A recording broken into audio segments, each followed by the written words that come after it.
Karibu katika channel yako pendwa ya Feaboy kwa update zote kuhusu ajira, elimu pamoja na mbinu mbalimbali za kuweza kutengeneza pesa kupitia simu yako ya mkononi.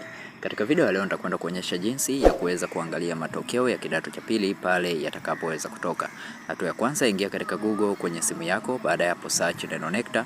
Utaifungua website hii ya NECTA na utaweza kuscroll down kidogo. Hapa utaweza kuona matokeo ya kidato cha pili pale yatakapokuwa yametoka.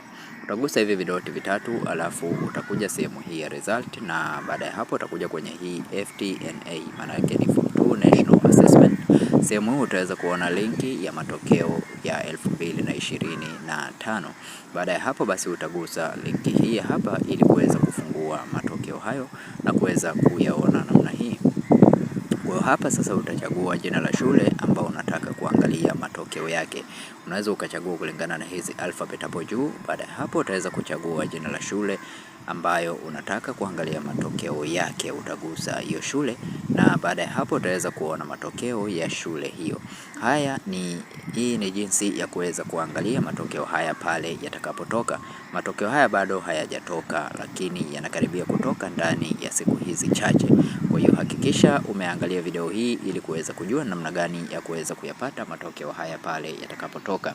Na kama ni mara yako ya kwanza kuingia katika channel ya Feaboy, tafadhali bonyeza neno subscribe, like na share video hii. Asante na karibu.